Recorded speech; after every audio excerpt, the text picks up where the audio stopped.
Okay. Larry Anglisano here at NBAA 2024 in Vegas. I'm here with Scott Still with Victor Sierra Aviation Holdings. And one of the reasons we're sitting here is to talk about Victor Sierra and what it means to the end user. And Victor Sierra, you may not be familiar with the name, but you're probably familiar with the companies that are behind it. And as we've reported in Aviation Consumer over the years, there's some good companies. McFarland Aviation, Tempest, Alcor, the list goes on. Scott's going to tell us what this means for the end user and what it means moving forward. Yeah, thanks, Larry. We created Victor Sierra out of the call letters VS for Van Street Aviation, which is our corporate office now, or owners. Victor Sierra is really a holding company for great brands of McFarland Aviation, which came about in late 2021. The latter part of 2022, we added Tempest Aero Group, and Larry, I think you know about them. A lot of great companies underneath Tempest Aero Group. And then just recently, we added another, what we call vertical APS, wheel and brakes and hose. So when you look at what we have now with Victor Sierra, it's three different verticals, one focused on landing gear, wheel and brakes, one on airframe PMAs, which is our McFarland acquisition, and then Tempest Aero Group kind of fills that out with our engine accessories. So we really think that we've brought together some terrific companies that can help the marketplace, all fundamentally taking care of the customer. They're very innovative. We like to go after the aftermarket. We want to provide savings to the customers on some innovative PMAs, and we think we've done that. And now we've got a good nose-to-tail covering of our PMAs. Yeah, you and I had talked a little bit via email on where I've seen the market and where I see the market going. The market is in kind of an interesting place, particularly with consumables. And, coming off the whole COVID thing and the part shortage, there was a time there where shops and owners couldn't get filters, Right. couldn't get consumables. And, consumers and shops are sort of complaining pretty loudly about price increases. What do you see in the market, and where does Victor Sierra kind of fit in all this and making things better and moving ahead? Yeah, Larry, that's a good question. I think everyone's understand what's going on with pricing. You can't hold it all back. But fundamentally, one thing we want to do is take care of the customer. We want to provide that savings to the consumer. And there are so many people out there, when you have a sole source part, that you might have the tendency to take advantage of the consumer. We were built on being the low-cost producer, higher quality, and being able to have that product available to the marketplace. So I think we take it really seriously when we have these replacement parts and consumables that we can keep anywhere from 30 to 40% lower than the OEM and provide that savings. It's not about making our money on one part. We want to have the consumer coming back to us time and time over and over and be that place that they want to spend their money at, and we can help them and take care of them. So, we're doing a lot of things with innovation. We're doing a lot of things with machining. We're very vertically integrated so we can control our cost. We try to provide a avenue for our employees to really grow and prosper with what they're doing. But again, when we hear the consumer, and we deal with the consumer a lot, we have over 42,000 customers that work with. It's important that you take care of them. It's important that they understand that you're adding value.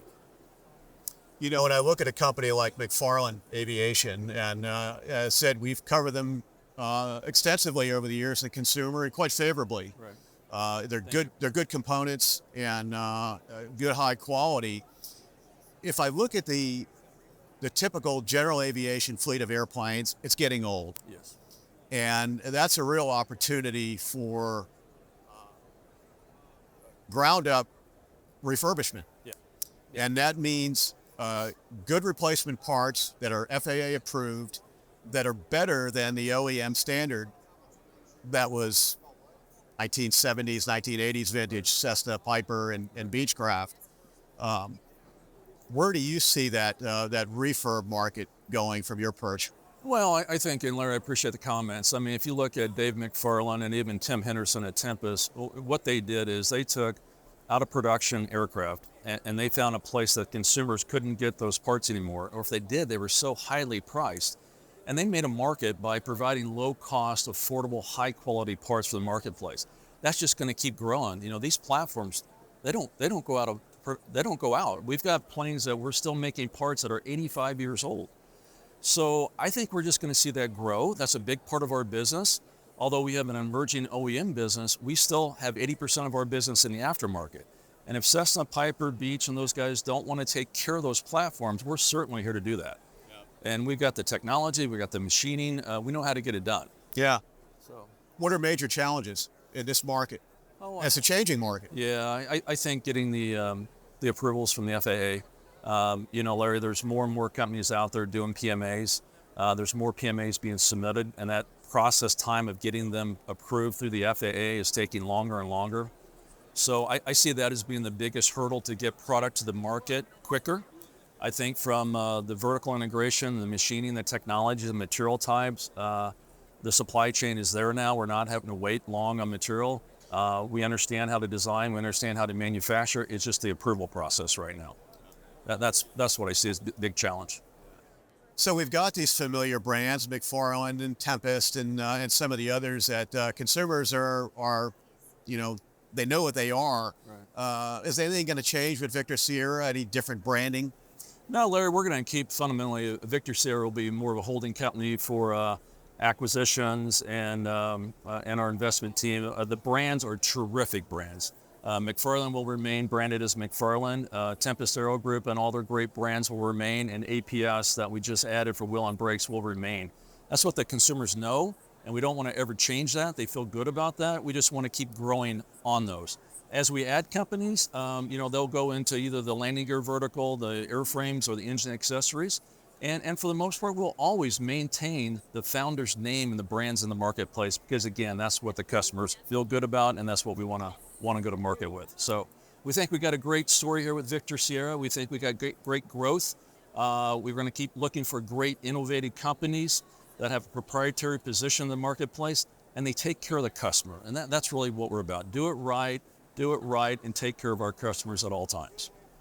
With Heath Hancock at Victor Sierra, and one of the things that sort of I wonder about is what are you looking for when you acquire a good brand? What's a good brand? Sure. What we're looking for in a business is somebody in either general aviation or business aviation that's solidly focused on the aftermarket. We want to see a growing offering of PMA and proprietary products that people are familiar with. Another thing we're looking for is companies that truly have growth in their DNA. We want to help these companies grow even further and even faster. So we want to find a management team that is ready to take things to the next level. And really, when we talk about the management team, that's one of the most important things to us. We want to make sure that we have a compatible view of growing the business, of how to win in the marketplace. And we spend quite a bit of time in due diligence getting to know the team to make sure there's a fit there. Yeah. What do you think companies are doing wrong? I can give you a little bit of input, sort of answer my own question based on what I see at Aviation Consumer. I think a lot of companies don't quite get the customer service right. And that means getting back to customers in a reasonable amount of time, delivering as promised. What do you see? What are companies doing wrong these days? Well, I think it does go back to customer service, that old-fashioned customer service that customers in this industry are accustomed to. And as the business and industry changes... It's a demanding industry. Absolutely. When an aircraft is on the ground, they need responsiveness. And so really, for us, it's about providing with our brands that reliability, availability, and affordability of solid aftermarket products that will make the difference. And we do that with a face-to-face touch if we can, a human touch. It makes all the difference. And you've been watching NBAA 2024 coverage here in Las Vegas. I'm Larry Anglisano. Thanks for watching.